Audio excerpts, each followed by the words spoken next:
بسم اللہ والصلاۃ والسلام علی رسول اللہ۔ معزز ناظرین، اسلام میں وضو کی بہت خاص اہمیت ہے۔ چاہے نماز پڑھنا ہو یا پھر قرآن مجید چھونا ہو یا پھر دیگر عبادتیں ہوں، ان تمام میں وضو کا کرنا ضروری ہوتا ہے۔ وضو سے متعلق ہی ہمارے بھائی کا سوال ہے کہ واش بیسن میں وضو کرنا کیسا ہے؟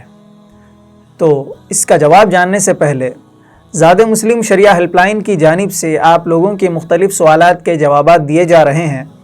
آپ لوگ کو بھی اگر کوئی سوال ہو تو آپ اسکرین پر دیے گئے نمبر پر ٹیکسٹ میسیج کے ذریعے یا پھر آڈیو میسیج کر کے اپنا سوال پوچھ سکتے ہیں۔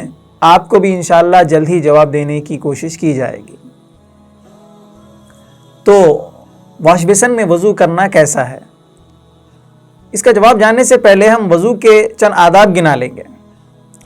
وضو کے آداب یہ ہیں کہ ایک تو پاک اور صاف جگہ پر وضو کرنا چاہیے۔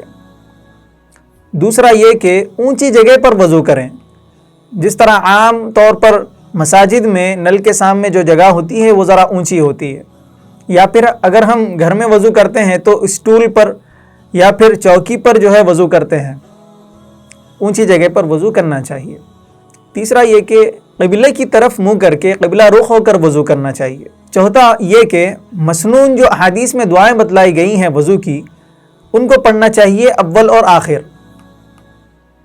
یہ تمام ہیں وضو کے آداب، اور وضو کرنا اس طرح اسلام میں پسند کیا گیا ہے۔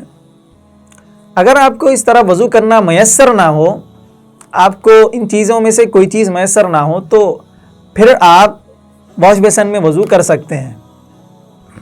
بعض لوگوں کا یہ سوال ہوتا ہے کہ واش بیسن میں تو وضو کر سکتے ہیں لیکن اس میں پیر دھو سکتے ہیں یا نہیں؟ تو آپ یہ جان لیں کہ آپ اس وقت واش بیسن میں پیر دھو سکتے ہیں جب آپ کے پاس پیر دھونے کی کوئی الگ جگہ میسر نہ ہو۔ عموماً گھروں میں تو پیر دھونے کرنے کے لیے ایک الگ نل ہوا کرتا ہے چھوٹا سا، جہاں پر چھوٹی نالی ہوتی ہے، وہاں جا کر ہم پیر دھو سکتے ہیں، لیکن اکثر گھروں میں نہیں ہوتا۔ وہاں پہ ہم پیروں کے ذریعے جو ہے واش بیسن میں وضو کر سکتے ہیں، پیر دھو سکتے ہیں واش بیسن میں۔ یا پھر آفس میں بھی اکثر ایسا ہوتا ہے کہ اکثر ایسے سوال آتے ہیں کہ واش بیسن تو ہے آفس میں، پیر دھونے کی کوئی الگ جگہ نہیں ہے۔ لوگوں کو اعتراض ہوتا ہے کہ واش بیسن میں تو آپ وضو کریں لیکن اس میں پیر نہ دھوئیں، ہمیں پسند نہیں ہے۔ تو ہم کیا کریں؟ واش بیسن میں تو آپ پیر دھو سکتے ہیں وہاں پہ بھی، لیکن آپ بہتر یہ ہے کہ آپ یہ کریں، آپ اپنے ساتھ لوٹا لے کر چلے جائیں یا پھر مگ لے کر چلے جائیں، جس کے ذریعے آپ اپنے پیر دھو سکیں آفس میں بھی۔ اور پھر ایسا بھی ہوتا ہے کہ اکثر واش بیسن، حمام اور پھر بیت الخلاء جو اٹیچ باتھ روم ہوا کرتے ہیں ایک ساتھ، اس میں ہم وضو کریں یا نہیں؟ تو اس میں مسئلہ یہ ہے کہ ہم اس واش بیسن میں بھی وضو کر سکتے ہیں جو اٹیچ باتھ روم میں ہوتا ہے، لیکن اس میں ایک شرط ہے، وہ یہ کہ ایسا اٹیچ باتھ روم جس کے درمیان میں کوئی دیوار ہو۔ اٹیچ باتھ روم کے واش بیسن میں وضو کر سکتے ہیں، لیکن وہاں پر آپ دعائیں بھی پڑھ سکتے ہیں، بلکہ آہستہ آواز سے پڑھیں، یہ مناسب ہے۔